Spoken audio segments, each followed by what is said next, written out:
Calvin Castine, a place we come just about every year this time of the year. Judy Castine on the camera. And all the youngsters are here, have short sleeves and white shirts. And you're all bundled up. It's very cool compared to what it's been the last couple days. So. All right, Karen Gilmore, what's your exact title here? I am the agricultural teacher and FFA advisor here at NAC. Okay, and these guys are going in to show, and they've got to be dressed like this. They can't bundle up and... No, they can't bundle up. This is their showmanship classes. For their confirmation classes, if it gets cold, they can put a sweatshirt on. But they're going for their confirmation class or their showmanship classes right now. All right, I hope Judy's getting some of those wild beasts in the picture here. So this here, this portion of the program here is they're on display. How they present their cattle. How they present their cattle to the judge. And how the cattle look, how clean they are, how they clip. How they presented them. Yes. So even though somebody's cow might look better than somebody else's, it's basically how you did in preparing that cow. Yes. Yeah. So even though you might win here, when that cow goes out there and competes with another cow or heifer versus another heifer, the other heifer might win. The other heifer might win, yes. It's the student that's on... student that's on display right now. And how many displayers do you have today? We have around 40 kids displaying animals out here today. So, and between the animals, we have around 60 head of cattle that are here today. In the small animal room, we have rabbits and chickens and goats and hedgehog. Different types of birds and stuff are in there. So it's a typical FFA Ag Fair then? Yes, it is. We have our hanging baskets for sale, veggies, and all kinds of stuff going on today. So. All right. Surrounding me, I see just one fellow, and the rest look like they're all girls. Is that the ratio here? Is it? Not usually. We're about half and half, girls and boys. Depends on what class it is. The class that's in the ring right now is mostly boys in there. Okay. So it all depends on what class it is. Okay. So, what class is it that's around us right here? The class that's around you is going to be your senior champion classes. These are your 14 and older students. So they're anywhere from freshmen to your seniors in this class. Okay. And who do you have for a judge today? Marcy Gillette is our judge today. And she's doing a great job. She's wonderful with the kids. She's talking to them, telling them what they need to improve on and stuff. So I was up here for a dance recital last night, and I didn't look, but I don't remember seeing the tents. I hope you didn't put these tents up last night. The tents went up at 4:45 this morning. After the wind had gone they through. They were all up on Wednesday, and they actually ripped a couple of the tents. So Foster's, I'm going to give a big old plug to Foster's out because they were amazing. They came out and they put the tents back up at 4:45 this morning. So, and I had a crew of young men here this morning at 5 o'clock, and they got all the sawdust and all the gates up for the fair. So it's been a little hectic morning. So I didn't know farmers were early risers. Is something new? No, nothing new at all. Yeah, I went outside to shut the pool off at my house at 10:30, and I looked in this direction, and it was awfully dark, and I heard the rumbles, and then about maybe quarter of 11, 20 of 11, the wind started coming through our place in Champlain, and so I imagine it came through here half an hour before that. Well, Foster's tents got welcome to the Ellenberg winds. That's why we have some new wind towers around here. Oh, they're making that wind? Is that what they're doing? I don't know. Something's going on. I think with the wind we had last night on May 18th, it was beyond anything the wind towers. I think they shut down when it gets like that. I think so too, yeah. Otherwise the propellers would have went flying. They would have been flying. They would have flying to Canada. Now, this is an ag fair. Are you still calling it the FFA Ag Fair? Yes. Okay. Yes. And how young can the students be?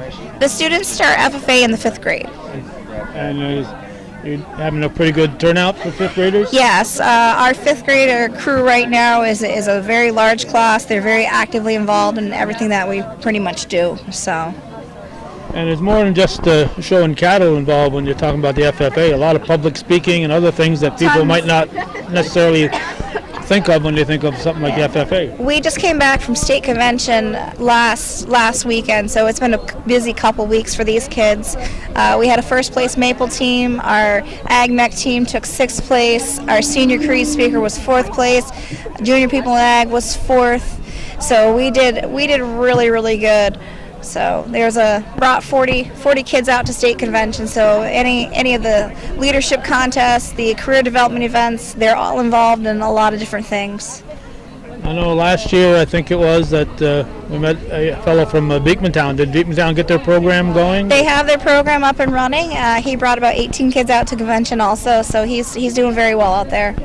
Okay, good. Will he be here today to learn from the... I don't think they'll be over today. But he won't either, because he was here last year learning. Yeah, he was learning last year, so, but he's got his program up and rolling, so, which is really good. Yeah, it's just nice. And how about our Dairy Princess? Are you going to be here today? Our Dairy Princess is right behind us, Grace Harrigan, if you'd like to chat with her. Yeah. Gracie? I haven't seen her since Babby's music. Actually, I've seen her. Come out and speak a little bit? Yes. Get out here and earn your title here. All right. You are when's your reign end here? So my Clinton County reign ended in February. Oh, you're done. You're the former princess. Yep, at the State Dairy Princess pageant. But then I got a new title and a new crown when I was named the New York State second alternate Dairy Princess. Second alternate. That sounds like a good. What is your name? My name's Grace Harrigan. All right. Even though you live in Bobcat country, you're a bulldog. Yes. Yeah. My dad attended Northern Adirondack, and my mom's a teacher in Chateauguay. So. But you actually live in the NAC school district. Yep, definitely. And I did see you here at a ball game here, handing out goodies this past winter sometime here at a basketball game. Yeah, so my ambassadors, Elizabeth Nichols and Carly Primo, were here with me, and after the game we refueled the athletes with chocolate milk. Chocolate milk is one of the best sources of protein and carbohydrates to refuel tired muscles after heavy exercise. Now, is that true, or is that just something Dairy Princess would say? No, that's definitely true.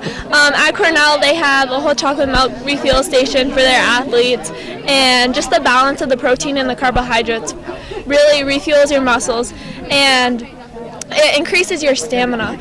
They did a study with athletes drinking Gatorade after exercise or drinking chocolate milk, and the athletes that drank chocolate milk did better than those that drank Gatorade the second time around. The only drawback I can see is on a hot day, Gatorade might not spoil on you, but yeah, definitely. Definitely. I don't want to drink the curdled chocolate milk. Probably wouldn't be as good for No, you. definitely. You definitely have to keep it cold. So how are your duties different now as the second alternate? As a state dairy princess, I've been traveling around the state a lot this past spring. We've been attending other county dairy princess pageants and giving an update for the American Dairy Association Northeast, kind of what they've been doing for farmers as compared to in-school efforts, as well as on national levels working with other companies. And I also will be attending the National Guernsey Convention in Saratoga Springs come the end of June. We'll be attending the Capitol also in June to celebrate June is Dairy Month. Sounds expensive to be a... Yeah, definitely. They're really good to me, though. I get mileage for all the trips I go on, and $25 for each state event that I do. So they keep me going. Do they put you up in a hotel, or you have to come out of your own pocket? Yeah, so they'll cover my hotel rooms and meals as well. Oh, okay. So that's... All right. Anything else you want to say to the people that are out there watching? I just want to remind them to thank a farmer every time you see them. They work day in and day out, even outside on days like this, to provide you nature's most nearly perfect food, milk. I've got to go around thanking the veterans. Now I've got to thank farmers too? Yeah, thank everybody. Everybody does their part. All righty. Well, anything else you want to tell us? Thanks for being here and checking out School Fair. It's a long-lasting tradition, and okay, did you bring any cheese with you? Really important. I don't have any cheese today. I have Cabot stickers, though. Can't eat the stickers. Yep, nope. Thanks, Grace. Thank you. Yeah. All right, Karen, this group here has been sitting here. It's a slow-moving category up there. she's doing a good job kind of letting the kids know what they need to do and stuff. So That's one thing I've noticed about the judges. They don't just say, all right, you're first, second, third. They explain what they did, what they did right, what they could do to improve, and so it's an all-around learning experience, and that's an important part of what the judge does here. Yes, definitely. All right, you're inside, out of the wind, so okay. we'll let you get back in there. Thank you so much for coming out today. I really appreciate it. Thank you, Karen. Really?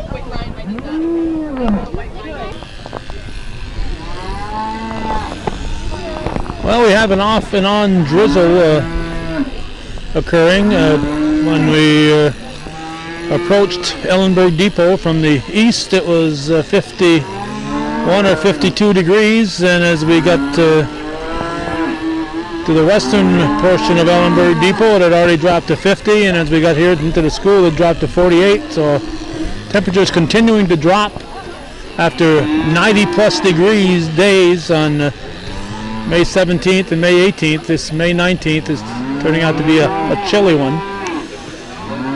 And because of the rain, we're going to make this a brief visit. It's a lot of traveling for us to do a 10-minute little program, but circumstances kind of dictate that today. As usual, the youngsters from the lower grades are out here enjoying the activity. This is like going to the dairy barn at the Clinton County Fairgrounds. So it's a good experience for all these kids, and I'm sure some of these are in the lower grades are looking forward to becoming a fifth grader and being able to take part in all this. I will turn the camera around so you can see that there's a variety of activities. As Karen mentioned, there's a petting zoo inside with all kinds of animals. They've got some flowering plants here. There's balloon popping, little games. And also we see at least one horse here. There's always different animals that are here on display. So I was concerned when I listened to that wind last night that the tents might have been blown down, but fortunately they were wise enough not to put them up until early this morning. So that'll wrap it up. Our thanks to Judy Castine for coming along with us on this half-hour trip here, half-hour trip back for a 12-minute video. So we'll say that's the way it was on this May 19th, 2017. You were watching viewer-supported local television, and our commendation to the folks here at NAC. This is a great event, and it's something that occupies these students throughout the year. Even in the summer, the FFA is active, so it occupies them year-round, and it's a good learning experience. They learn a lot more than just how to take care of a heifer or a cow. Well, thank you for watching, and for those of you who understand that this is viewer-supported local television, hometown cable, and without your support, none of this would be possible. Thank you for watching.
Thank you.